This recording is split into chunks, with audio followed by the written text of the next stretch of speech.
မျက်စိကအစင်းအာယုံလေးကိုမြင်လိုက်တဲ့အခါမှာစိတ်ကလေးဟာထိုအစင်းအာယုံလေးနဲ့ပျော်မွေ့ပြီးတော့သွားတယ်ကောင်းတဲ့အာယုံဆိုလို့ရှိရင်လောဘဖြစ်ပြီးမကောင်းတဲ့အာယုံဆိုရင်ဒေါသဖြစ်ပြန်တယ်နားကကြားလိုက်ရတဲ့အတန်ကလေးမှလည်းထိုစိတ်ကလေးဟာအတန်လေးနဲ့ပျော်မွေ့မယ်မိမိမကြိုက်တဲ့အတန်ဆိုရင်ဆန့်ကျင်တဲ့သဘောတွေပေါ်လာတယ်အနံ့လည်းထို့တူပဲအရသာလည်းထို့တူပဲခန္ဓာကိုယ်ရဲ့အထီးအတွေ့မှလည်းပဲထို့တူပဲမိမိစိတ်ကူးစိတ်တန်းထဲမှာပေါ်လာတဲ့အာယုံလေးတွေနဲ့တွေ့တဲ့အခါမှာလည်းပဲစိတ်ရဲ့သဘာဝဟာထို့တူပဲနှစ်သက်စရာအာယုံဆိုလို့ရှိရင်ထိုအာယုံလေးနဲ့ပျော်မွေ့ပြီးတော့နေတတ်တယ်နှစ်သက်စရာမကောင်းတဲ့အာယုံဆိုလို့ရှိရင်ထိုအာယုံကိုလည်းပဲဆန့်ကျင်နေတတ်တယ်ပေါ့ဒါလူတွေရဲ့စိတ်ရဲ့သဘာဝပဲပေါ့မဟာသတိပဋ္ဌာန်သုံးပါဆိုရင်မြတ်စွာဘုရားကစိတ်တ ानु ပတနာမိမိရဲ့စိတ်အခြေအနေတွေကိုသိဖို့အဖမန်ထထအသိပညာဖြင့်ဆင်ခြင်သုံးသပ်ကြည့်ရမယ်လို့ဆင်ခြင်သုံးသပ်ကြည့်တဲ့အခါမှာအဖြေတစ်ခုထုတ်နိုင်အောင်ကြိုးစားလောကလူတွေကမိမိရဲ့ရုပ်မှာမိမိရဲ့မျက်နှာမှာတစုံတစ်ခုရှိမရှိအစဉ်ပြေတာဖြစ်မဖြစ်ဆိုတာကိုမှန်ကြည့်ပြီးတော့လူရဲ့ရုပ်အသွင်ကိုပြင်ကြတယ်ဝတ်စားဆင်ရင်တဲ့အခါမှာလည်းပဲမှန်ရှိမှရပ်ပြီးတော့မိမိရဲ့ပုံပန်းတရံကိုပြန်လီပြီးတော့ရှုပြီးဆင်ញင်သုံးသပ်ကြတယ်အဲ့လိုရုပ်ကိုပြင်တဲ့အခါမှာမှန်ရဲ့ရှိမှမိမိရဲ့မျက်နှာအနေထားဝတ်စားဆင်ရင်မှုအနေထားကိုဆင်ញင်သုံးသပ်ပြီးတော့စနစ်ကြအောင်ပြုပြင်ကြတယ်လို့စိတ်ဓာတ်ကိုလည်းပဲထိုးတူပြုပြင်ကြရမှာအဲ့ဒါကိုမိမိစိတ်လေးဟာတကယ်ပဲတန်ရှင်းစင်ကြယ်နေတဲ့စိတ်မျိုးဖြစ်ကြလားလို့ဆိုတာကိုစိတ်ဓာတ် ानु ပတနာအနေနဲ့ကိုယ့်ရဲ့စိတ်ကလေးကိုအဖန်မှန်အထက်ရှုမြင်သုံးသပ်ဖို့လိုအပ်တယ်လူတိုင်းမှာအသိစိတ်ကလေးတွေရှိနေကြတာဖြစ်သောကြောင့်စိတ်ဓာတ်ဆိုတာအာယုံကိုရယူတတ်တဲ့သဘောတရားအာယုံကိုသိတတ်တဲ့သဘောတရားအဲ့ဒီအာယုံကိုသိတတ်တဲ့စိတ်ဆိုတဲ့အခြေအနေတစ်ခုကို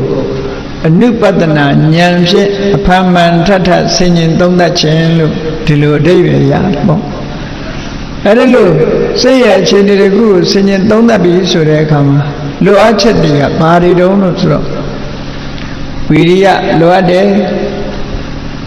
စိတ်အခြေအနေဆင်ញင်သုံးသပ်တာဟာတာမန်အားဖြင့်သုံးသပ်လို့မရဘူးကြိုးစားအားထုတ်မှုလိုအပ်တယ်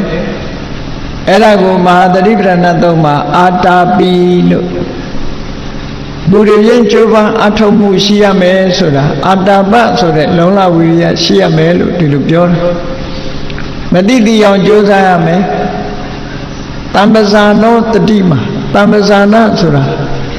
မိမိရဲ့စိတ်အခြေကိုသိနိုင်စွမ်းရှိတဲ့အသိပညာမျိုးလည်းရှိရမယ်တတိမှာထိုအာယုန်နဲ့စိတ်နဲ့တွဲကပ်နိုင်တဲ့တတိတရားလည်းရှိရမယ်လို့လုံလဝိရိယရဲ့အသိပညာရဲ့တတိရဲ့အဲ့ဒီသဘာဝသုံးခုပေါင်းစပ်ပြီးတော့ကိုယ့်ရဲ့စိတ်အခြေအနေလေးကိုဆင်ញင်သုံးသပ်ရမှာဖြစ်တယ်ဟောအဲ့ဒါလို့ဆင်ញင်သုံးသပ်ကြည့်တဲ့အခါမှာအဖြေတစ်ခုဆိုတာထုံးတယ်မြတ်စွာဘုရားကအဖြေထုတ်ဖို့သုံးသပ်ဆင်ញင်နည်းကိုမဟာသတိပဋ္ဌာန်သုံးမှာဘယ်လိုဟောထားလို့ဆိုတရာခံဝါစိတ်တံတရာကစိတ်တံတိပသနာတိမိမိစိတ်အခြေအနေကိုဆင်ញင်သုံးသပ်တဲ့ယောဂီပုဂ္ဂိုလ်ဟာတဲ့ကိုယ်စိတ်လေးဟာမိမိရဲ့စိတ်ထဲမှာတွေ့တာမှုတွေလိုချင်မှုတွေဆိုတဲ့ရာဂတွေရှိနေသလားဆိုတာကိုဆင်ញင်သုံးသပ်တော့ကြရမယ်ရှိနေရင်ရှိနေတယ်ဆိုတာကိုသိအောင်လုပ်ရမယ်ဝိတရာဂဝါစိတ်တံဝိတရာဂစိတ်တံတိပသနာတိတွေ့တာမှုတွေမိမိစိတ်ထဲမှာမရှိဘူးဆိုလို့ရှိရင်လည်းမရှိဘူးဆိုတာသိအောင်ကြိုးစားရဆိုလိုတာကတော့ကိုယ်စိတ်ထဲမှာလောဘရှိမရှိသိအောင်ကြည့်ရမယ်လို့ဒီလိုပြောတာ ဒေါသရှိမရှိကြည့်အောင်သိအောင်လုပ်ရမယ်မောဟတွေရှိမရှိသိအောင်လုပ်ရမယ်အဲ့ဒါလို့သိအောင်လုပ်ရမှာပထမသိလာတဲ့အခါမှာအဖြေထွက်လာတဲ့အခါမှာငါစိတ်ထဲမှာလောဘလည်းရှိတယ်ဒေါသလည်းရှိတယ်မောဟလည်းရှိတယ်ဆိုရင်အဲ့ဒီလောဘဒေါသမောဟဆိုတဲ့စိတ်ရဲ့အညစ်အကြေးတွေကိုဖယ်ရှားဖို့ကြိုးစားကြရမှာပဲဒါလောကသဘာဝကိုကြည့်လိုက်မယ်ဆိုလို့ရှိရင်လူတွေဟာကိုယ်ဝတ်တဲ့အဝတ်ကလေးကိုကြည့်ပြီးဘယ်နေရာဖြစ်ညစ်ပေနေတယ်ဘယ်နေရာဖြစ်ညစ်ပေမှုမရှိဘူးဆိုတာကြည့်ရတယ်ကြည့်တဲ့အခါမှာကိုယ်ဝတ်တဲ့အဝတ်ကလေးညစ်ပေနေတယ်ဆိုလို့ရှိရင်ဆေးကြောကြဖွလျှော်ကြထို့တူပဲကိုယ်စိတ်ကလေးဟာညစ်နွမ်းနေသလားတန်ရှင်းနေသလားဆိုတာကိုယ့်ကိုအကဲခတ်ကြည့်ဖို့လိုအပ်တယ်လို့မြတ်စွာဘုရားကဒီလိုဆုံးမလာပါနော်အဲ့ဒါလို့ဆုံးမတဲ့အခါမှာအဖြေဆိုတာထွက်လာမှာပဲအဖြေဆိုတာထွက်လာညစ်နွမ်းနေတဲ့အဝတ်တစ်ခုကိုဆက်လက်ပြီးအသုံးပြုနေမယ်ဆိုရင်နော်မိမိအတွက်ဇာမရေးလည်းထိခိုက်နိုင်တယ်လူမြင်သူမြင်မှလည်းအမြင်မတည့်ဘူးဖြစ်နိုင်တယ်ထို့တူပဲစိတ်ကလေးညင်နွမ်းနေတာကိုဆေးလျော်ဖွလျှော်ခြင်းမလုပ်ဘဲနဲ့ဒီစိတ်ကိုလက်ခံထားမယ်ဆိုလို့ရှိရင်တော့သူတော်ကောင်းတွေရဲ့ကဲပြစ်တင်စရာဖြစ်လာမှာပဲစိတ်ညင်နွမ်းမှုဟာယုံညင်နွမ်းတာတဲ့ပို့ပြီးတော့ဆိုးတယ်လို့မြတ်စွာဘုရားဒီလိုဟောဒါကြောင့်မို့မဟာသတိပဋ္ဌာန်တုတ်မှာအရေးတကြီးမြတ်စွာဘုရားစိတ်တ ानु ပတနာဆိုတာကိုထည့်သွင်းပြီးတော့ဟောတာကိုယ်စိတ်အခြေအနေတွေသိအောင်လူတိုင်းဟာကိုယ်စိတ်အခြေအနေသိအောင်အကဲခတ်ကြလေ့လာကြရမယ်သုံးသပ်ကြရမယ်သုံးသပ်ပြီးအဖြေထုတ်ပြီးတော့စိတ်ရဲ့အညစ်အကြေးတွေကိုဖယ်ရှားဖို့ကြိုးစားရမယ်စိတ်ရဲ့သဘာဝကိုလေ့လာသုံးသပ်တာပဲဒါကြောင့်မို့ဣဒံပုရိစိတ်တမစာရိစာရိကံဆိုတာစိတ်ကိုသုံးသပ်ဆင်ခြင်မှုမလုပ်ခင်ကဒီစိတ်လေးဟာသူကြိုက်တယ်လို့သူကြိုက်တဲ့အာယုံနဲ့ပျော်ပိုက်ပြီးတော့သွားလာလှုပ်ရှားပြီးအာယုန်တွေပေါ်မှာချက်စားနေခဲ့တယ်ဆိုတာမိမိကိုယ်တိုင်အဖြစ်ထုတ်လို့ရတယ်ပေါ့ကိုယ်စိတ်လေးကိုထိချုပ်မှုမရှိပဲလွတ်ထားလိုက်မယ်ဆိုလို့ရှိရင်စိတ်သွားတဲ့နောက်နှုတ်ပါလာတယ်စိတ်သွားတဲ့နောက်ကိုယ်ပါလာတယ်အဲဒီလိုဖြစ်လာလို့ရှိရင်စိတ်ကပြောချင်တာတွေ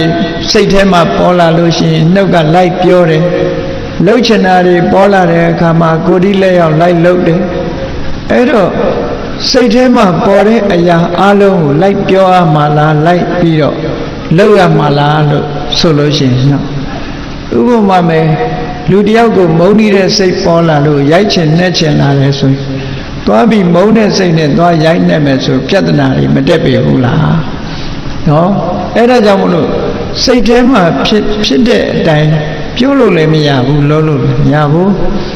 စိတ်ထဲရှိတာကိုသွားပြောသွားလုပ်မယ်ဆိုလို့ရှိရင်ပြဿနာတွေမျိုးစုံတက်လာနိုင်တယ်ဆိုတာကိုယ်တိုင်လက်တွေ့ကျင့်သုံးကြည့်ခြင်းအပြင်သိနိုင်တာပေါ့ဒါကြောင့်မို့မြတ်စွာဘုရားကိုယ်စိတ်ကိုဆင်ញင်သုံးသပ်ဖို့ဟောတာစိတ်ကိုဆင်ញင်သုံးသပ်ပြီးတော့စိတ်ကလေးဟာပြုပြင်ပေးရမယ့်အနေအထားမျိုးရှိရင်ပြုပြင်ပေးရစိတ်မပြောနဲ့လောကမှာမိမိတို့ရဲ့သားငယ်သမီးငယ်လေးတွေတောင်မှပဲမိဘတွေကဆုံးမကြကြတယ်သွန်သင်ကြရတယ်ဟဲ့ဘယ်နေရာတော့မသွားကြနဲ့ဘယ်သူနဲ့တော့မပေါင်းနဲ့ဘယ်လိုစကားမျိုးမပြောနဲ့ဘယ်လုံးမလုံးနဲ့လို့ဆိုမိဘတွေကဆုံးမသွန်ရှောင်ရမှနဲ့ဆောင်ရမှဆိုတာအမြဲတမ်းတစ်ခုရှိနေပေါ့ထို့တူပဲစိတ်ထဲမှာလည်းပဲမဖြစ်တဲ့နာတွေမဖြစ်ဖို့ဖြစ်တဲ့နာတွေဖြစ်ဖို့ဆိုတာဟာတဘာဝအတိုင်းပဲဆင်ញင်သုံးသပ်ပြီးတော့ကြည့်ကြရမှာဒါကဘုရားမြတ်စွာဟောကြားတဲ့နိစ္စနစ်တစ်ခုပဲမြတ်စွာဘုရားရဲ့အဆုံးအမဟာ mind center တိချင်းလို့ခေါ်တဲ့အတိုင်းစိတ်ကိုဗဟိုပြုပြီးတော့ဆုံးမတာဒါကြောင့်မို့စိတ်ဟာအရာရာဥဆောင်နေတာဖြစ်သောကြောင့်နဲ့စိတ်ဟာပျက်စီးနေတဲ့စိတ်ကတစ်မျိုးကြည်လင်းနေတဲ့စိတ်ကတစ်မျိုးလောဘတွေဒေါသတွေမောဟတွေလွှမ်းမိုးထားလို့ရုပ်ပြက်ပုံပြက်ပန်းပြက်ဖြစ်နေတဲ့စိတ်နော်လောဘဒေါသမောဟတွေလွတ်ကင်းပြီးတော့မေတ္တာကရုဏာတွေလွှမ်းခြုံနေလို့တ န်ရှင်းစင်ကြယ်နေတဲ့စိတ်လို့ဆိုတာစိတ်အခြေအနေဟာနှမျိုးရှိတာပဲအဲ့ဒီလိုနှမျိုးရှိတဲ့အခါမှာဒီလောဘဒေါသမောဟတွေဖြစ်စည်းထားလို့ပုံပြက်ပန်းပြက်ဖြစ်နေတဲ့စိတ်ဆိုတာကိုပဋ္ဌုထစိတ်လို့ခေါ်တယ်အဲ့ဒီပဋ္ဌုထစိတ်လို့ခေါ်တယ်ပျက်စီးနေတဲ့စိတ်နဲ့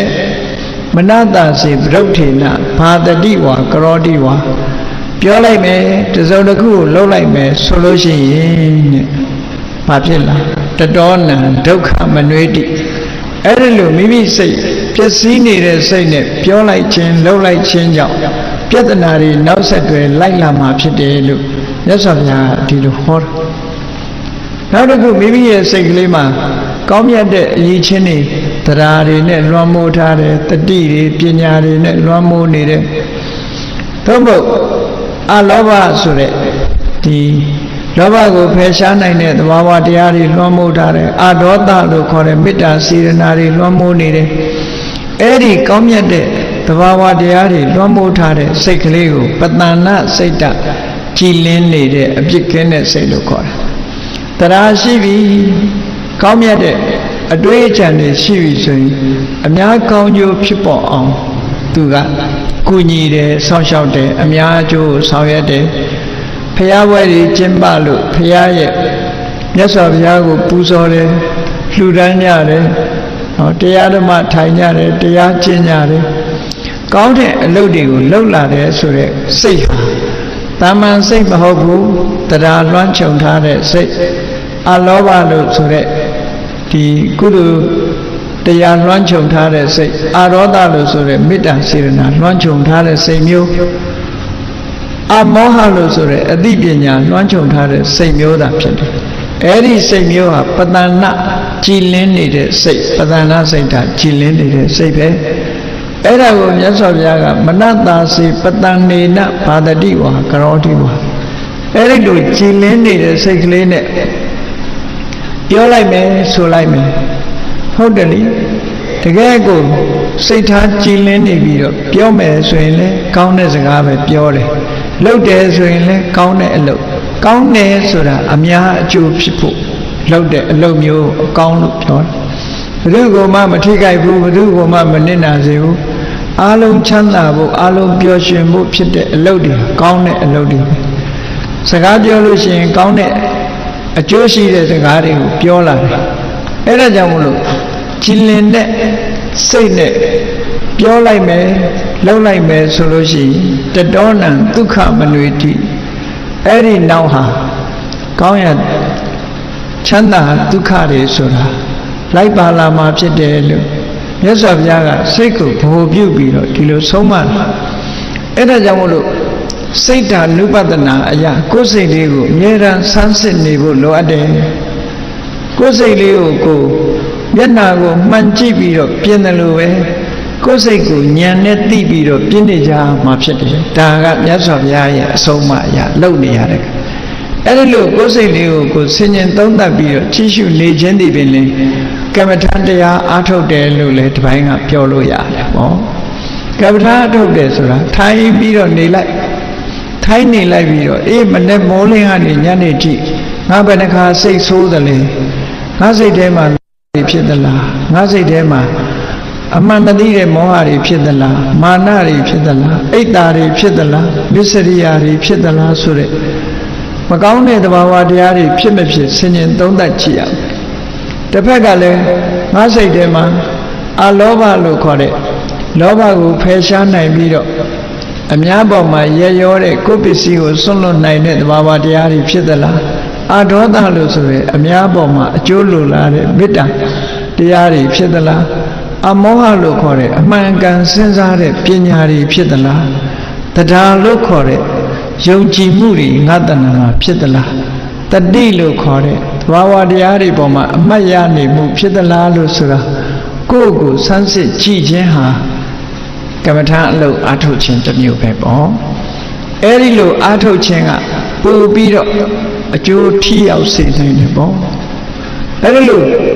မိမိစိတ်လေးကိုသုံးသပ်ဆင်ခြင်ကြည့်နေခြင်းအပြင်မိမိစိတ်ရဲ့သဘာဝကိုပို့ပြီးတော့သိလာတဲ့အခါမှာမကောင်းတဲ့စိတ်အခြေအနေတွေဆိုလို့ရှိရင်မ ဖြစ်အောင်ထိမ့်သိမ်းလာတယ်ကောင်းတဲ့စိတ်အခြေအနေတွေကိုတိုးတက်လာအောင်ကြိုးစားအားထုတ်လာဘာဝနာဆိုတာကောင်းတဲ့အခြေအနေတွေမဖြစ်သေးလို့ရှိရင်ဖြစ်အောင်လုပ်တာနဲ့ဖြစ်လာလို့ရှိရင်တိုးပွားလာအောင်ကြိုးစားတာကိုဘာဝနာလို့ခေါ်တာပဲဘာဝနာဆိုတာဖြစ်စေခြင်းနဲ့ပွားစေခြင်းဘာတွေကိုဖြစ်စေတာတော့ကောင်းတဲ့သဘာဝတရားတွေဖြစ်စေတယ်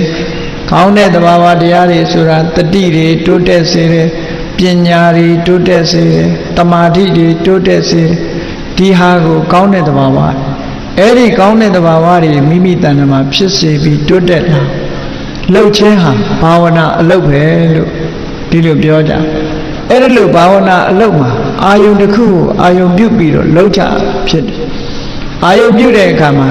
တခြားအာယုန်တွေမရှာခြင်းနေကိုယ်စိတ်လေးကိုကိုယ်အာယုန်ပြုတ်ပြီးတော့ကိုယ်စိတ်အခြေအနေဆင်ញင်သုံးသပ်နေခြင်းဟာလည်းပဲကမ္မထာလို့အထုတ်နေခြင်းပဲဖြစ်တယ်ဟောအဲ့ဒါလို့ဆင်ញင်သုံးသပ်မှုမပြုတ်ဘူးဆိုလို့ရှိရင်စိတ်အခြေအနေတစ်ခုမကောင်းတဲ့စိတ်အခြေအနေတစ်ခုကြောင့်မကောင်းတဲ့အလုပ်တွေလုပ်ပြီးသွားပြီဆိုလို့ရှိရင်တော့တဏှာမှာကိုယ်ကျိုးနေတဲ့ဆင်းရဲဒုက္ခတွေဟာဖြစ်ပေါ်ပြီးတော့လာတတ်တယ်ပေါ့ဒါကြောင့်မို့ဒါနဲ့ပတ်သက်ပြီးတော့မြတ်စွာဘုရားကစိတ်နဲ့ပတ်သက်ပြီးတော့ဟောကြားထားတဲ့ဒေသနာတော်တွေမြောက်များစွာထဲမှာဝဋ္ဌသုတ်တံမှာဘယ်လိုဟောတော်လို့ဆိုရင်စိတ်တွေတန်ကိလေထေဒုက္ခတိပါတိကင်္ခာစိတ်တွေတန်ကိလေထေမိမိစိတ်ကလေးဟာလောဘဒေါသမောဟတွေနဲ့ညှဉ်းနှွမ်းနေမယ်ဆိုရင်ဒုက္ခတိပါတိကင်္ခာမကောင်းတဲ့အလားလာပဲမျောလင့်စရာရှိတယ်အေးလူတွေရဲ့စိတ်မှာလောဘဒေါသဆိုတာတွေနဲ့လွှမ်းမိုးပြီးတော့နေမယ်ဆိုလို့ရှိရင်တော့ဖြစ်ပေါ်လာမဲ့အကျိုးတရားတွေဟာအကောင်းကိုမျှော်လို့မရဘူးအဆိုးပဲမျှော်လို့ရဒီဘဝမှာလည်းအခြေအနေမကောင်းဘူးဒီဘဝကသေဆုံးသွားလို့နောက်ဘဝမှာဆိုတာလည်းအခြေအနေကောင်းကိုမျှော်လင့်စရာမရှိဘူးဒုက္ခတိဆိုတာဒုက္ခတဂတိဆင်းရဲရဲ့တရားဘုံဘဝဆိုလဲဆင်းရဲတဲ့ဘုံဘဝရောက်သွားနိုင်တယ်အခြေအနေတစ်ခုဆိုလို့ရှိရင်လည်းဆင်းရဲတဲ့အခြေအနေတစ်ခုဖြစ်ပေါ်စေနိုင်တယ်ဒါကြောင့်မို့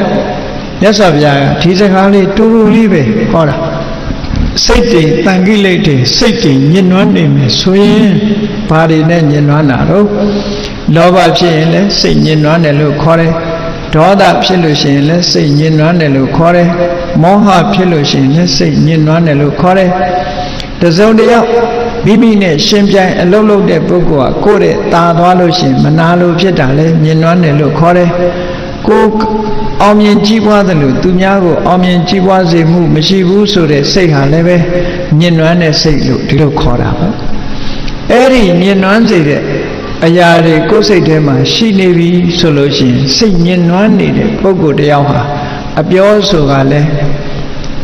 အနေရရှိတဲ့အပြောမျိုးပြောတယ်အလုတ်ကလည်းပဲပြဿနာတက်မဲ့အလုပ်မျိုးလုပ်တယ်အဲ့ဒီအပြောအလုပ်ကြောင့်ဘာဖြစ်လာလဲဆိုရင်အခြေအနေဆိုးတဲ့ရင်ဆိုင်နိုင်ရတယ်အလားလာမကောင်းဘူးလို့ဒီလိုပြောတာဟောနောက်တစ်ခါတစ်ဖက်ကနေကြည့်တော့မြတ်စွာဘုရားစိတ်တွေဝိတုဒ္ဓေသူကတိပါတိကင်္ခာစိတ်တွေမိမိရဲ့စိတ်ကလေးဟာဝိတုဒ္ဓေစင်ကြယ်တန်ရှင်းနေမယ်ဆိုလို့ရှိရင်သူကတိ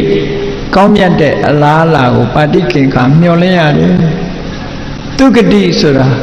ဘုံဘဝနဲ့ပြောရင်လူပြည်နတ်ပြည်ဟာသူကတိတနည်းအားဖြင့်ပြောမယ်ဆိုရင်ဒုက္ခတဂတိဒုက္ခသူကတိဒုက္ခရဲ့တရားပြဿနာမရှိဘူးဖြူစင်တဲ့စိတ်စင်ကြဲနေတဲ့စိတ်ကလေးနဲ့ပြောလိုက်ဆိုလိုက်လို့ရှိရင်ဘာပြဿနာမှမတက်ဖဲနဲ့ကောင်းကျိုးချမ်းသာတွေလားမျှော်လင့်နိုင်တယ်လို့ဒီလိုဝဋ္ဌတုံးမှာမြတ်စွာဘုရားဟောပြီးတော့စိတ်ရဲ့အညစ်အကြေးဆိုတာတွေကိုထုတ်ဖော်ပြီးထိုစိတ်ရဲ့အညစ်အကြေးတွေကိုရှင်းလင်းသုတ်သင်ဖို့မြတ်စွာဘုရားကဒီလိုအဲ့တော့စိတ်ဆိုတာဆုံးမဖို့လွယ်သလားလို့ဆိုမလွယ်ဘူးဘာဖြစ်လို့မလွယ်သလဲဆိုရင်ပါပတ္တမိရမတိမနောလို့ဆိုတဲ့အတိုင်း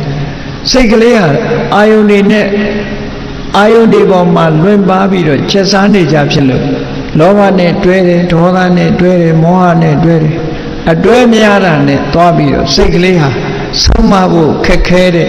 မိဘစကားနားမထောင်တဲ့ကလေးစိုးလေးလိုပဲမိမိရဲ့စိတ်ကလေးဟာလွတ်ထားမယ်ဆိုလို့ရှိရင်အခြေအနေ ဆိုးဝါးတဲ့အနေအထားမျိုးကိုရောက်သွားတယ်ဆုံးမရခက်တဲ့သဘောတရားစိတ်ကလေးဆုံးမရခက်တယ်တဲ့အဲ့ဒါလို့ကိုယ်စိတ်ကိုမနိုင်လို့ဆုံးမရခက်လို့လောကမှာပြဿနာတက်တယ်ဆိုတာလဲစိတ်ကြောင့်ပြဿနာတက်နေကြတာပဲကြီးပွားတိုးတက်သွားတယ်ဆိုတာလဲစိတ်ကြောင့်ကြီးပွားတိုးတက်သွားကြတာအဲ့ဒီသဘာဝတွေကိုဆင်ញင်စဉ်းစားပြီးတော့မြတ်စွာဘုရားဟောတဲ့အတိုင်းဘုန်းကြီးတို့တွေကြိုးစားအားထုတ်ကြအောင်ဒါကြောင့်မို့တာနုတာမဏိဝတ္ထုမှာစိတ်လေးအခြေအနေကိုဆင်ញင်သုံးသပ်တဲ့အခါမှာဣဒံပုရိစိတ်တမစာရိစာရိကံယေနိစကံယထကာမံယထာဒုက္ခသူကြိုက်တယ်လို့ကြိုက်တဲ့နေရာမှာဒီစိတ်ကလေးဟာရှေးတုန်းကလှည့်လည်သွားလာနေခဲ့တယ်လွတ်ထားတဲ့အချိန်တုန်းကသူရိုင်းရင်တိုင်းရိုင်းနေတယ်လို့ပြောတာတောထဲမှာရှိတဲ့ဆင်ရိုင်းလိုပဲစိတ်ကလေးကလည်းရိုင်းရင်တိုင်းရိုင်းနေတယ်အဲ့ဒီရိုင်းရင်တိုင်းရိုင်းနေတဲ့စိတ်ကလေးကိုဒီတိုင်းလွတ်မထားနဲ့တဲ့မြတ်စွာဘုရားတတိသဟံနိကေတာမိယောနိတောအမှန်ကန်ဆင်ញင်စဉ်းစားနိုင်တဲ့အသိပညာဖြင့်အဲ့ဒီရိုင်းဆိုင်နေတဲ့စိတ်ကလေးကိုနှိပ်ကွက်ပါလို့ဒီလိုပြောတာရှင်ကျေးနေတဲ့စိတ်ကလေးဖြစ်လာအောင်နှိပ်ကွက်ပေးရဆိုးနေတဲ့ကလေးလေးကိုလိမ္မာရင်ကျေးအောင်ဆရာသမားတွေမိဘတွေကဆုံးမကြလောကလူတွေကကြည့်ကြတယ်လေရိုင်းတဲ့နွားကိုရင်အောင်ဆုံးမတယ်တောထဲကဆင်ရိုင်းတွေဖမ်းပြီးတော့ရင်အောင်ဆုံးမကြတယ်သို့တော့မိမိစိတ်ကလေးကိုရင်အောင်ဆုံးမဖို့ကြတော့ခက်ခဲနေထားကြတယ်ပေါ့အဲ့ဒါကိုယ်စိတ်လေးကိုဆုံးမဖို့ဟာပိုအရေးကြီးတယ်အဲ့ဒီအဓိပ္ပာယ်နဲ့ပြောတာတတိသဟံနိကေတာမိယောနိဣဇာယနေ့ယခုအဟံငါဟာယောနိတော်မှန်ကန်တဲ့အသိပညာနဲ့မြညာနဲ့တန်ထူစိတ်ရိုင်းကိုနိကေတာမိနှိပ်ကွက်မယ်ဆုံးမမယ်ကိုမသွားစေခြင်းတဲ့စီကိုမသွားရအောင်ကိုမပေါင်းစေခြင်းတဲ့သဘာဝတရားတွေနဲ့မတွဲမိအောင်စိတ်ကလေးကိုနှိပ်ကွက်ပြီးတော့လိမ္မာရင်ကြည့်အောင်ဆုံးမရမယ်တဲ့အဲ့ဒါကိုဥပမာအနေနဲ့ဟောတဲ့အခါကျတော့ဟတ္ထိပဗိနံဝိယအင်္ဂုတကဟောရိုင်းနေတဲ့ဆင်ရိုင်းကြီးကိုချွန်းကင်ပြီးတော့ဆင်ဥဒကြီးဟာမိမိခိုင်းတာကိုလုပ်ပြီးလိမ္မာရင်ကျေးတဲ့ဆင်ဖြစ်အောင်နော်လေ့ကျင့်ပေးတယ်လို့ပဲဒါကြောင့်မို့ရှင်းပညာရှိတွေဟာစိတ်ဆင်ရိုင်းလို့ဒီလိုနာမည်သုံးထားတယ်စိတ်ကလေးဟာမုံရိုးနေတဲ့ဆင်ကြီးသည်ရိုင်းတတ်တယ်လို့ပဲစိတ်ဟာလည်းပဲရိုင်းဆိုင်တတ်တယ်ပေါ့စိတ်ရိုင်းဆိုင်မှုကြောင့်ဂျာနယ်တွေတဲ့သတင်းစာတွေထဲမှာဖတ်ကြည့်ပေါ့စိတ်ရိုင်းဝင်လာပြီဆိုလို့ရှိရင်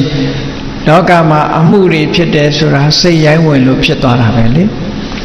ဘယ်ကိစ္စပဲဖြစ်ဖြစ်ဒီမဖြစ်တဲ့နာတွေဖြစ်ပြီဆိုလို့ရှိရင်မိမိရဲ့စိတ်ဆင်ရိုင်းကိုမထိန်ကွက်နိုင်လို့ဒီလိုဖြစ်ကြအဲ့ဒါကြောင့်မလို့အဲ့ဒီစိတ်ဆင်ရိုင်းလေးကိုပညာဆိုတဲ့ချွန်းနဲ့အုပ်ပြီးတော့သုံးသပ်ရမယ်ဆင်ခြင်ရမယ်ကိုယ့်ကိုမိမိစိတ်ထဲမှာဒီဒုစရိုက်တွေနဲ့ပတ်သက်လာတဲ့အခါမှာဒေါသဖြစ်လို့တစ်ဖက်သားသို့မဟုတ်တရားဝါတကောင်ကိုတတ်ဖို့စိတ်ထဲမှာဖြစ်ပေါ်လာတယ်ဆိုလို့ရှိရင်နှိပ်ကွက်ရမယ်ကိုယ်စိတ်လေးကိုအေးသူများတဲ့တတ်ခြင်းဟာမကောင်းတဲ့အကုသိုလ်တစ်ခုဖြစ်တယ်အဲ့ဒီအကုသိုလ်မှုပြစ်မှုကိုကျွလွန်လို့ရှိရင်မင်းအတက်ကလေးတတ်တဲ့လူပေါ်လာလိမ့်မယ်လို့ကိုယ်စိတ်လေးကိုနှလုံးသွင်းတရားဆင်ញင်ပြီးတော့စိတ်ကိုယဉ်ကျေးအောင်ထိန်းချုပ်နိုင်ရမယ်လို့ဒီလိုဆိုတာပေါ့သူများပစ္စည်းကိုလိုချင်တဲ့စိတ်ပေါ်လာလို့ရှိရင်အေးမင်းပစ္စည်းကိုသူများယူမယ်ဆိုရင်မင်းဘယ်လိုနေမလဲသူများပစ္စည်းဆိုတာမယူသင့်ဘူးလို့ကိုယ်စိတ်လေးကိုဆင်ញင်သုံးသပ်ပြီးတော့နှိပ်ကွက်ကြအောင်အဲ့ဒီလိုဒုစရိုက်တရားတွေနဲ့ပတ်သက်ပြီးတော့ကိုချင်းစာတဲ့တရားကိုရှေ့တန်းတင်ထားပြီးတော့ကိုယ်စိတ်ကိုနှိပ်ကွက်ဆင်ញင်ပေးရမယ်နှိပ်ကွက်ပေးတာအဲ့ဒီလိုနှိပ်ကွက်ထားကိုပဲစိတ်ဆင်ရိုင်းကိုပညာနဲ့ချွန်းအောင်တယ်လို့ဒီလိုဆိုတာပေါ့နော်အဲ့ဒီလိုလုံနိုင်လို့ရှိရင်ကိုယ့်ကိုလေ့ကျင့်ကြည့်လို့မကောင်းတဲ့ဘက်စိတ်ရောက်တာနဲ့တပြိုင်နက်အဲ့ဒီစိတ်လေးကိုတတိထားပြီးတော့မကောင်းတဲ့ဘက်ရောက်သွားတဲ့စိတ်ကိုကောင်းတဲ့ဘက်ရောက်အောင်လေ့ကျင့်ပြီးတော့ပေးဆောင်ခေါ်ပေးရမယ် စိတ်ဆိုတာချင်းချောက်တန်ချင်းချောက်ရတယ်ကိုယ့်ဟာကိုယ်ချင်းချောက်ပြီးတော့လိမ္မာရင်ကျေးအောင်လုပ်ကြအဲ့ဒီလိမ္မာရင်ကျေးအောင်လုပ်တဲ့နည်းတွေအမျိုးစုံပဲနော်အနုနည်းနဲ့လောက်ရတာရှိတယ်အကျဉ်းနည်းနဲ့လောက်ရတာရှိတယ်အနုနည်းနဲ့လောက်တဲ့အခါမှာဒီစိတ်တွေဒီလိုဖြစ်နေလို့ရှိရင်တန်တရားမှာဆင်းရဲဒုက္ခတွေနဲ့ကြုံရလိမ့်မယ်တရားတွေလောကမှာဆင်းရဲဒုက္ခကြုံနေတာဒီစိတ်မျိုးတွေကိုမထိန်လို့ကြုံနေတာပဲငါလည်းမထိန်နိုင်ဘူးဆိုရင်ဒီစိတ်မျိုးတွေနဲ့ကြုံရလိမ့်မယ်လို့ကိုယ်စိတ်လေးကိုမကောင်းတဲ့အာယုံကနေပြီးတော့နောက်ဆုတ်သွားအောင်မိမိရဲ့အသိဉာဏ်ရှိသည့်အားလျော်စွာကြိုးစားပြီးတော့ဟန်တားရမယ်ကောင်းတဲ့ဘက်ကနေကြည့်ပြီးတော့ဆုံးမတဲ့အခါကျတော့လောကမှာလူချင်းတူပေမဲ့လို့ကြည်တချို့လူတွေဟာချမ်းသာကြတယ်ကြွယ်ဝကြတယ်ပစ္စည်းဥစ္စာတွေသုံးနိုင်ကြတယ်ရုပ်အဆင်းတွေကလည်းကြည်လင်ကြတယ်ပညာတွေလည်းတတ်ကြတယ်အဲ့ဒါဟာစိတ်အခြေအနေသူတို့ကောင်းခဲ့လို့ဒီဘဝမှာလည်းစိတ်ကောင်းနှလုံးကောင်းရှိကြလို့ဒီလိုကြီးပွားတိုးတက်နေကြတာဖြစ်တယ်ငါဟာအဲ့ဒါလို့စိတ်ကောင်းနှလုံးကောင်းမမွေးဘူးဆိုလို့ရှိရင်သူတို့လိုကြွယ်ဝချမ်းသာပြီးတော့ပညာတတ်တဲ့ပုဂ္ဂိုလ်မျိုးဖြစ်မှာမဟုတ်ဘူးလို့ကိုယ်စိတ်ကိုဖြောင်းပြတိမ်သွင်းပြီးတော့နှိပ်ကွက်ဆုံးမရတာလို့ဒီလိုဆိုတာပေါ့နော်ဘယ်နည်းနဲ့ဖြစ်ဖြစ်လမ်းမှန်ပေါ်ရောက်လာအောင်ကြိုးစားပြီးတော့တင်ပေးရတယ်အဲ့တော့ဒါနဲ့ပတ်သက်ပြီးတော့ဒီတန်ရုပ်ပါဠိတော်ထဲမှာနတ်သားတယောက်ကမြတ်စွာဘုရားကိုလာပြီးတော့လျှောက်တဲ့စကားလေးရှိတယ်အင်တာမမှတ်သားစရာကောင်းတယ်နတ်သားတယောက်ကသူ့ရဲ့အထင်သူ့ရဲ့အတွေးတိုင်မြတ်စွာဘုရားကိုဘယ်လိုလာလျှောက်တုံဆုံးလို့ရှိရင်သူကယတောယတောမနောနိဝါရေနဒုက္ခမေတိနံတတောတတောသူပြောချင်တာကတော့ဒုက္ခမရောက်အောင်စိတ်ကိုဘယ်မှမသွားစေရဘူးတားမြစ်ရမယ်စိတ်ကိုအာယုံကိုမသွားစေရဘူးနော်စိတ်ကိုထိန်းချုပ်ရမယ်လို့သူကဒီလိုပြောတယ်ယတောယတောမတောနိဝါရေဘယ်လိုအတွေးသူဟာကကောင်းတဲ့အတွေးဖြစ်ဖြစ်ဆိုးတဲ့အတွေးဖြစ်ဖြစ်ဘယ်ကိုမှမသွားစေနဲ့ကိုယ်စိတ်လေးကိုထိန်းချုပ်အဲ့ဒီလိုထိန်းချုပ်နိုင်လို့ရှိရင်တဲ့ဆင်းရဲဒုက္ခဘယ်တော့မှမကြုံနိုင်ဘူးချမ်းသာဒုက္ခရနိုင်တယ်လို့ဒီလိုပြောတယ်အဲ့ဒီလိုပြောပြီးသူကဘာလျှောက်ပြန်လို့ဆိုတတပ္ပတောမနောနိဝါရေအာယုံအားလုံးကစိတ်ကိုတားရမယ်မသွားစေနဲ့ဘယ်ကမှမသွားစေနဲ့စိတ်လေးကိုထိန်းချုပ်ရဒီလိုဆိုရင်တတပ္ပတောဒုက္ခပမုစ္စတိအဲ့ဒီလိုအာယုံအားလုံးကနေပြီးစိတ်ကိုထုံးချုပ်လိုက်မယ်ဆိုရင်ဒုက္ခခတ်တဲ့ငြိမ်းသွားမှာပဲလို့ဒီအဓိပ္ပာယ်နဲ့ပြောတဲ့အခါကျတော့မြတ်စွာဘုရားကသူ့ကိုမှန်ကန်တဲ့အတွေးမြင်ရအောင်မြတ်စွာဘုရားကဖြောင့်ပေးတယ်မြတ်စွာဘုရားကဘယ်လိုဖြောင့်ပေးတုံးဆိုတော့နတ်တပ္ပတောမနောနိဝါရေတဲ့စိတ်ဆိုတာအာယုံအလုံးကတားမြစ်เสียမလိုဘူးတဲ့မတားမြစ်ရဆိုပါစို့စိတ်ဆိုတဲ့နေရာမှာတရားတရားနဲ့ဖြစ်ပေါ်လာတဲ့စိတ်ကလေးတရားစိတ်ကလေးဝင်သွားလာပြီဆိုရင်လှူခြင်းနဲ့တန်းခြင်းနဲ့ဘုရားရှိခိုးခြင်းနဲ့ဘုရားကိုအာရုံပြုခြင်းနဲ့ကုသိုလ်ကောင်းမှုတွေလုပ်ခြင်းနဲ့အဲ့ဒီလိုလုပ်ခြင်းတဲ့စိတ်လေးဟာတရားစွမ်းဆောင်လာလို့ရှိရင်ကောင်းတဲ့စိတ်အခြေအနေလေးတွေပေါ်လာလို့ရှိရင်အဲ့ဒါကိုသွားမဟန်တားလိမ့်နဲ့တဲ့မဟန်တားရဘူးတဲ့အဲ့ဒါမျိုးကြအဲ့ဒီလိုမဟုတ်ဘဲနဲ့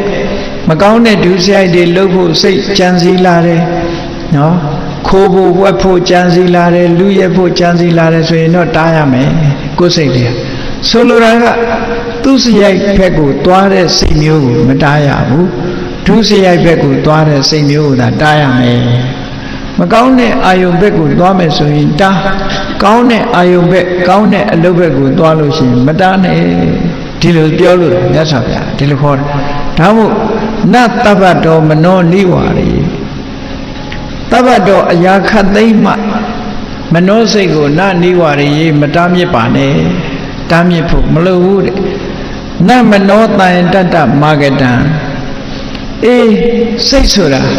တခါတခါတတိတွေလွှမ်းမိုးထားသည့်အတွက်ကြောင့်မျက်စိကမြင်လို့အစင်းအာယုံပေါ်မှာလောဘမဖြစ်အောင်စောင့်စည်းတယ်နားကကြားတဲ့အသံပေါ်မှာလောဘမဖြစ်အောင်စောင့်စည်းတယ်ဒေါသမဖြစ်အောင်စောင့်စည်းတယ် နှာခေါင်းကရတဲ့အနံ့ပေါ်လျှာကလဲရတဲ့အရသာပေါ်ခန္ဓာကိုယ်ကထိတွေ့ရတဲ့အထီးအတွေ့တွေပေါ်မှာနော်လောဘမဖြစ်အောင်ထိမ့်သိမ်းဆောက်ရှောက်တယ်ဟောစက္ခုံတွေကိုထိမ့်သိမ်းဆောက်ရှောက်တယ်သောတိန်တွေခါနေတွေဇီဝိန်တွေကာယတွေကိုယ်မျက်စိနာနာလျှာကိုယ်လို့ဆိုတဲ့ဒီ द्वार တွေကဝင်လာတဲ့အာယုန်တွေပေါ်မှာလောဘဒေါသမောဟတွေမဖြစ်အောင်စောင့်စည်းတယ်စောင့်စည်းတယ်လောဘမဖြစ်စေရဘူးဒေါသမဖြစ်စေရဘူးမြင်တဲ့အာယုန်နဲ့ပတ်သက်ပြီးလောဘမဖြစ်စေရဘူးဒေါသမဖြစ်စေရဘူးကြားတဲ့အသံနဲ့ပတ်သက်ပြီးလောဘမဖြစ်စေရဘူးဒေါသမဖြစ်စေရဘူးနာနဲ့အနတ်နဲ့နမ်းရှူရတဲ့အနတ်နဲ့ပတ်သက်ပြီးလောဘမဖြစ်အောင်ဒေါသမဖြစ်အောင်လျှာနဲ့ထိတွေ့ရတဲ့အရသာပေါ်မှာလဲလောဘမဖြစ်ရအောင်ဒေါသမဖြစ်ရအောင်ကိုယ်ကာယပေါ်မှာထိလာတဲ့အတိအတွေ့အာယုန်နဲ့ပတ်သက်ပြီးလောဘမဖြစ်အောင်ဒေါသမဖြစ်အောင်စောင့်စည်းတဲ့စိတ်မျိုးတဲ့ဟုတ်တာပေါ့ကပ္ပဋ္ဌာန်းနှလုံးသွင်းပြီးတော့တမာရီတရားတွေရလာတယ်ပညာတွေဖြစ်လာတယ်ဆိုရင်အဲ့ဒီစိတ်မျိုးကိုသွားဟန်တာလို့ပဲဖြစ်မလဲနော်ကောင်းတဲ့အာယုန်တွေနဲ့ရှင်တွဲပြီးတော့ကြည်နုပွယ်အာရဝယ်ငြိမ်းချမ်းနေတဲ့စိတ်ဓာတ်မျိုးကိုသွားပြီးတော့မတားမြစ်ပါနဲ့မြတ်စွာဘုရားနာမနောတန်ယတတ္တမာဂတံတန်ယတတ္တံစောင့်စည်းတဲ့အနေအထားတစ်ခုသို့အာဂတံရောက်ရှိသွားတဲ့မနောစိတ်ကိုနာနောနိဝါရေမတားမြစ်ပါမတားမြစ်ရအောင်ခုနကနတ်သားကပြောတာ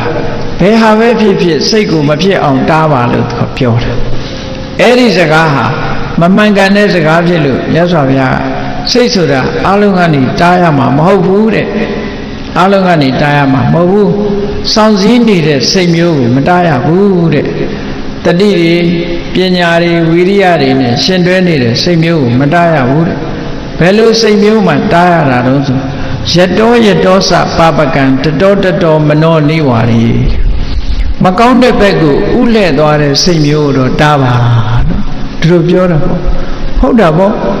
သူများပစ္စည်းရလို့တဲ့စိတ်တွေပေါ်နေတယ်အဲ့ဒီစိတ်ကိုမတားလိုက်ဘူးဆိုရင်ဘာဖြစ်သွားမလဲသူများပစ္စည်းကိုသွားယူမယ်ယူရင်ဘာဖြစ်လဲတခိုးဓမြဖြစ်မယ်ပေါ့အဲ့ဒါမတားလို့ရှိရင်ပြဿနာတက်မှာပဲအဲ့ဒါကြောင့်မို့မကောင်းမှုဒုစရိုက်ပဲဥလဲ့သွားတဲ့စိတ်မျိုးကိုတော့နိုင်အောင်တားရမယ်ဘယ်လိုနိုင်အောင်တားရမလို့ဆိုရင်ဆင်ရိုင်းကိုချွန်းနဲ့အုပ်ပြီးတော့နော်ဆင်ရိုင်းကိုချွန်းနဲ့အုပ်ပြီးတော့တားတယ်လို့အဲ့ဒီလိုတားနိုင်ရမယ်လို့မြတ်စွာဘုရားကဒီလိုဟောလို့ရင်ဖြစ်တယ်အေးဒါကြောင့်မို့မြတ်စွာဘုရားသခင်ကိုရောမြတ်ကစိတ်ရဲ့အခြေအနေတွေနဲ့ပတ်သက်ပြီးတော့စိတ်တန်ဒန္တံဒုက္ခဝါစိတ်ကလေးကိုဆုံးမရမယ်ဆုံးမလို့ယဉ်ကျေးလာပြီဆိုရင်အဲ့ဒီယဉ်ကျေးတဲ့စိတ်ကမိမိတဏ္ဍာမှာချမ်းသာဒုက္ခတွေဖြစ်ပေါ်စေနိုင်တယ်တဲ့အဲ့ဒါကိုမြတ်စွာဘုရားက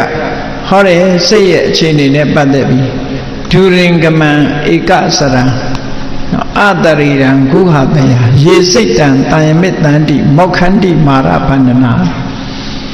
လောကမှာအနှောင်ဖွဲ့တွေကလွတ်မြောက်ပြီးတော့ဆင်းရဲဒုက္ခကလွတ်မြောက်သွားတဲ့အခြေအနေတစ်ခုရောက်သွားကြတယ်အဲ့ဒီလိုအခြေအနေတစ်ခုရောက်သွားတဲ့ပုဂ္ဂိုလ်တိုင်းဟာဒီမိမိတို့ရဲ့စိတ်ကိုပိုင်နိုင်ဆုံးမသွားနိုင်တဲ့ပုဂ္ဂိုလ်မျိုးတွေသာဖြစ်တယ်တဲ့တခြားပုဂ္ဂိုလ်မျိုးတွေဟာမဖြစ်ဘူး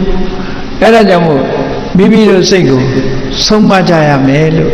မြတ်စွာဘုရားသခင်ကိုရောမြတ်ကဒေသနာတော်တော်တော်များများမှာဒီလိုဟောထားတာရှိတယ်ပေါ့အဲ့ဒီမှာဒုရင်ကမံဆိုတာဘုန်းကြီးတို့တွေရဲ့စိတ်အခြေအနေလေးကိုစဉ်းကျင်သုံးသပ်ကြည့်စိတ်ဆိုတာဘလောက်ဝေးရောက်အောင်သွားနိုင်တယ်ဟုတ်တယ်အခုလိုတရားပွဲမှာတရားနာဖို့ရောက်နေတဲ့နေ့စိတ်ကလေးဟာအိမ်ရောက်မသွားဘူးလို့လည်းမပြောနိုင်ဘူးနိုင်ငံခြားရောက်မသွားဘူးလို့လည်းမပြောနိုင်ဘူးဟိုဒီအရတ္တတာတို့တရားနာရင်ကလည်းရောက်သွားနိုင်တယ်ဘလောက်ဝေးတဲ့အာယုံကိုအာယုံပြုတ်တတ်တယ်လို့ဒါကြောင့်အဝေးကိုသွားရောက်တတ်တယ်လို့ဒီလိုအဓိပ္ပာယ်နဲ့ပြောတာနော်တကယ်ကတော့စိတ်ကလေးကအာယုံယူရတာဖြစ်တယ်မိမိရဲ့တဏ္ဍာကစိတ်ကထွက်သွားတာတော့မဟုတ်ဘူးသို့သောဘလောက်ဝေးတဲ့အာယုံပဲဖြစ်အာယုံပြုတ်နိုင်လို့ဒုရင်ကမံဝေးလံတဲ့အယတ္တိတထိအောင် ရှောက်သွားနိုင်တယ်လို့စိတ်ရဲ့အခြေအနေတွေခုမြတ်စွာဘုရားဆင်ញင်သုံးသပ်စိတ်ရဲ့သဘောပေါ်လွင်လာအောင်ပြောတာဧကစရံစိတ်ဆိုတာ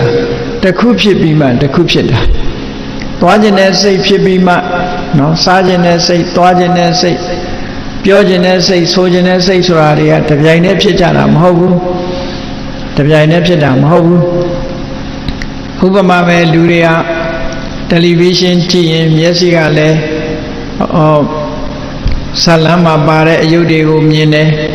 နားကလည်းသူတို့ပြောဆိုနေတဲ့အသံတွေကိုကြားတယ်ဒီထဲမှာမိမိကသေစာလေးဝါပြီးတော့နေတယ်ရည်စားပြောရင်ရည်လိုက်သေးတယ်ဆိုတော့ဒါတွေဟာတပြိုင်တည်းဖြစ်နေသလားလို့ဆိုတော့တပြိုင်တည်းဖြစ်တာမဟုတ်ဘူးတစ်ခုစီတစ်ခုပြီးမှတစ်ခုဖြစ်တာသို့တော့အလွန်လင်းမြန်တဲ့နှုံနဲ့ဖြစ်တာဖြစ်သောကြောင့်တပြိုင်တည်းဖြစ်တယ်လို့လူတွေမှာထင်နေကြတယ်ပေါ့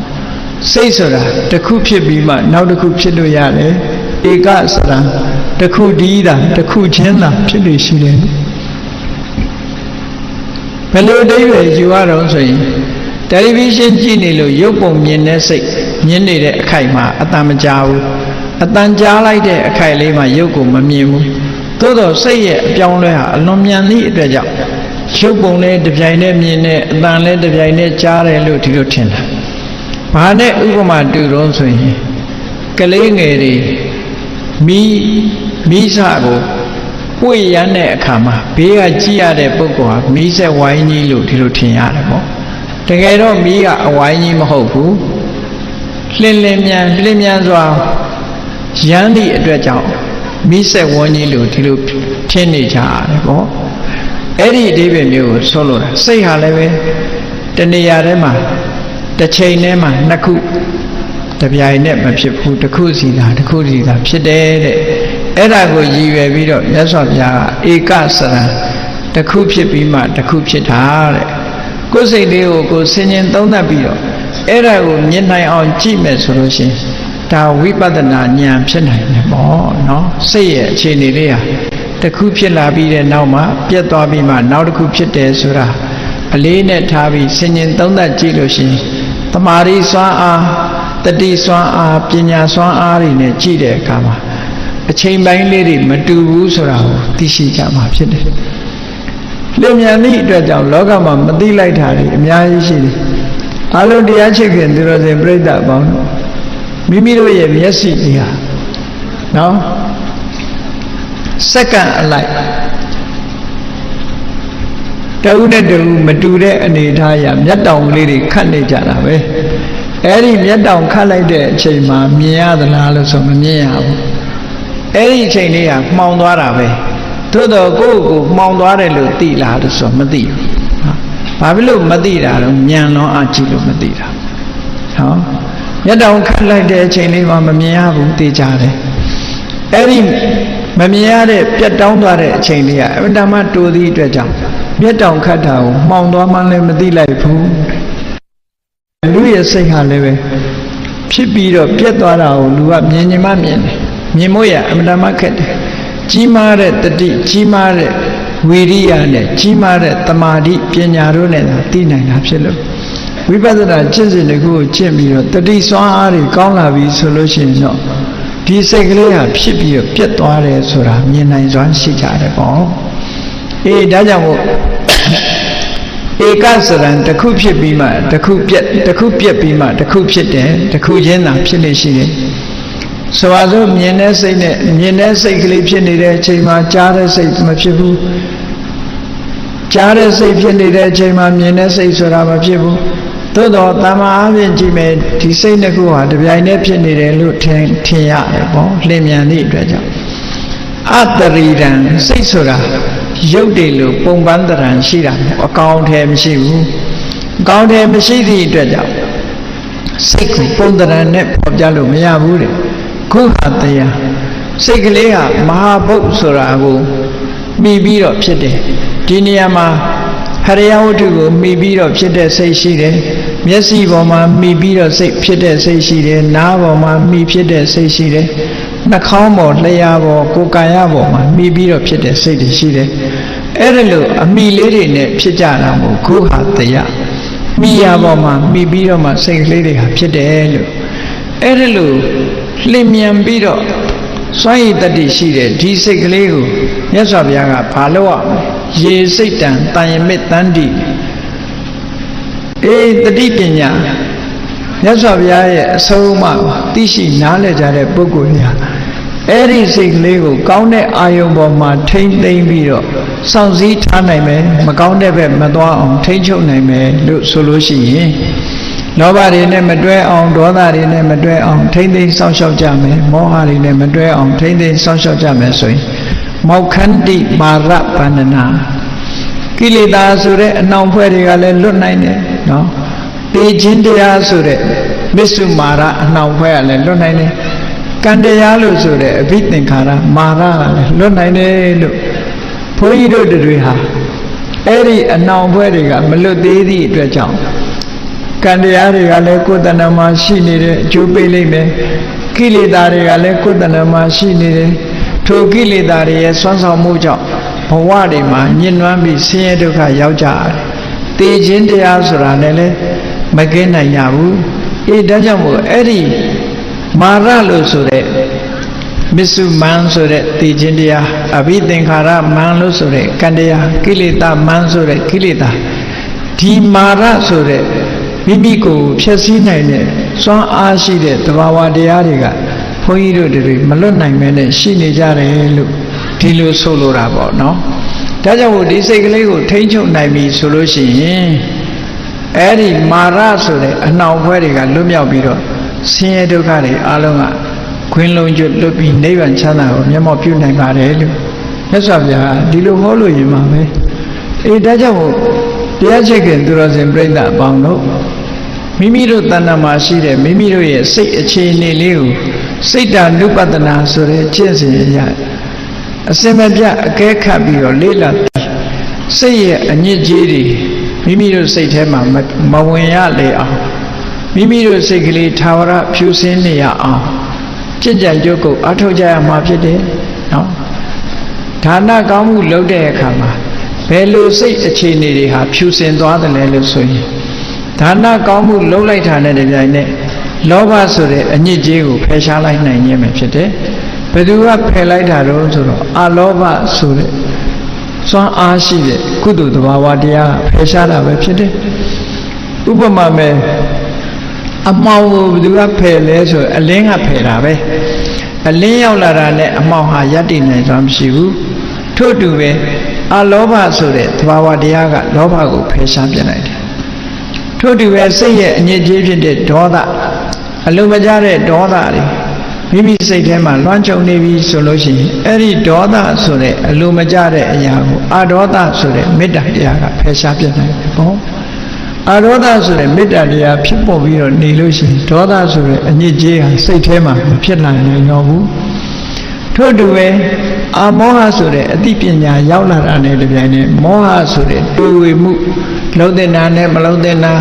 ခွဲခြားမသိနိုင်မှုမလုံးတဲ့နာကိုလုံးတဲ့နယ်လို့ထင်မှုလုံးတဲ့နာကိုမလုံးတဲ့မှုလို့ထင်ပြီးတော့လွဲမှားမှုဆိုတာတွေဟာလည်းပဲပျောက်ကင်းပြီးတော့သွားနိုင်တယ်အဲ့တော့ဒါနကောင်းမှုတစ်ခုလုံးလိုက်ခြင်းအပြင်လေအလောဘဆိုတဲ့သဘာဝတရားကလောဘဆိုတာကိုနှိမ်နှင်းပြီးသားဖြစ်သွားတယ်ပေါ့ကိုချင်းသီလကိုထိမ့်သိမ်းဆောက်ရှောက်လိုက်တဲ့အခါမှာအဒေါသဆိုတဲ့မေတ္တာဟာဒီအဓိကပဓာနာဖြစ်လို့အဒေါသဆိုတဲ့မေတ္တာလွှမ်းခြုံထားလိုက်လို့ရှိရင်ကိုချင်းသီလတွေပြေဝပြီးတော့လာတယ်အဲ့ဒီကိုချင်းသီလပြေဝလာတဲ့အခါမှာဒေါသဆိုတဲ့အမုန်းတရားကင်းစင်ပြီးတော့အဒေါသဆိုတဲ့မေတ္တာတရားတွေမိမိရဲ့တဏ္ဍာမှာဖြစ်ပေါ်လာတယ်ဘာဖြစ်လို့သီလကဒီအဒေါသဆိုတာကိုဖြစ်စေတာတော့လို့ဆိုစဉ်းစားကြည့်လေသီလဆိုဒီမှာဘာကိုပြောတာလဲလို့၅ပါးသီလပဲကြည့်သူ့အသက်ကိုတတ်ခြင်းမှရှောင်တယ်လို့ဆိုကြတဲ့ကဘယ်သူပေါ်မှာမုန်းတိမှုဆိုတာမရှိဘူးသူများဥစ္စာခိုးခြင်းမှရှောင်တယ်ဆိုတဲ့ကြတဲ့ကသူများပေါ်မှာငဲ့ညာတယ်ဆိုတဲ့သဘာဝထင်ရှားတယ်ကာမေတုမိစ္ဆာစာရကရှောင်တယ်လို့ဆိုကြတဲ့ကဘယ်သူမှစိတ်ဆင်းအောင်မလုပ်ဘူးဆိုတဲ့သဘောရှိတယ်မုသာဝါဒကရှောင်ခြင်းမှလိန်နီပြောဆိုခြင်းဖြင့်သူတစ်ပါးအကျိုးပြအောင်မလုပ်ဘူးဆိုရင်မေတ္တာတရားရှိတယ်ဆိုတာထင်ရှားတယ်သူရမေရယလို့ဆိုတဲ့ မူရတဲ့အရာတွေကိုမသုံးစားခြင်းအပြင်မိမိတဏ္ဍမှာတတိတရားတွေပညာတရားတွေဒါတွေအစွမ်းထက်လာပြီးတော့မိမိရဲ့အကျိုးသူတစ်ပါးရဲ့အကျိုးတည်ပိုးနိုင်တဲ့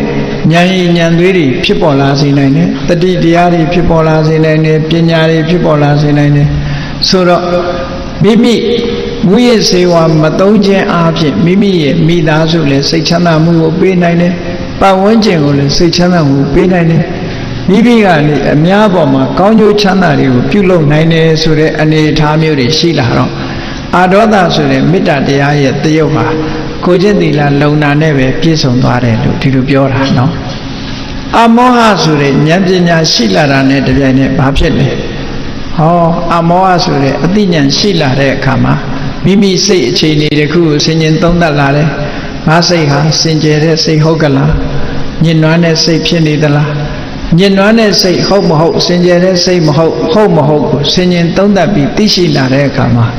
ညှဉ်းနှွမ်းတဲ့စိတ်ဆိုလို့ရှိရင်ညှဉ်းနှွမ်းတဲ့အရာတွေကိုဖယ်ရှားလို့စင်ကြယ်မှုရအောင်ကြိုးစားအားထုတ်လာနိုင်တယ်ဒါကြောင့်မို့အမောဟဆိုတာဘာဝနာကျင့်ကြံကြိုးကုပ်အားထုတ်ခြင်းအပြင်မိမိရဲ့စိတ်အစဉ်လေးဟာစင်ကြယ်ပြီးတော့လာနိုင်တယ်လို့ဒါကြောင့်မို့မြတ်စွာဘုရားသခင်ကိုရောမြတ်ကမိမိရဲ့စိတ်ကလေးတစ်ခုဟာကောင်းကျိုးချမ်းသာတွေကိုရနိုင်တဲ့ဘက်ကိုဥလဲ့သွားဖို့စိတ်ကိုထိန်းချုပ်ရမယ်စိတ်ကိုစိတ်ဆင်ရိုင်းကိုချွန်းအုပ်ပြီးတော့ဆုံးမတယ်လို့ဒီလိုရိုင်းနေတဲ့မိမိစိတ်ကလေးကိုယဉ်ကျေးအောင်လိမ္မာယဉ်ကျေးအောင်သီလနဲ့ဆုံးမမယ်ဒါနနဲ့ဆုံးမမယ်သီလနဲ့ဆုံးမမယ်ဘာဝနာနဲ့ဆုံးမမယ်အဲ့ဒီလိုဆုံးမခြင်းဖြင့်နောက်ဆုံးမှာယဉ်ကျေးသောစိတ်ဓာတ်ကိုပိုင်ဆိုင်တဲ့ယဟန္တာပုဂ္ဂိုလ်အရိယာသူတော်မြတ်ဖြစ်သူရောက်ရှိနိုင်တယ်လို့မြတ်စွာဘုရားသခင်ကိုရောမြတ်ဟောကြားတော်မူခဲ့တဲ့တရားဓမ္မအတိုင်းမိမိတို့တဏ္ဍမှာရှိတဲ့စိတ်စဉ်ရိုင်းကိုပညာတည်းဟူသောချွန်းဖြင့်အုပ်ထိန်ပြီးတော့လိမ္မာယဉ်ကျေးအောင်ဆုံးမနိုင်တဲ့သူတော်စင်သူတော်မြတ်များဖြစ်ကြရအောင်ကြိုးစားအားထုတ်နိုင်ကြပါစေကုန်သတည်း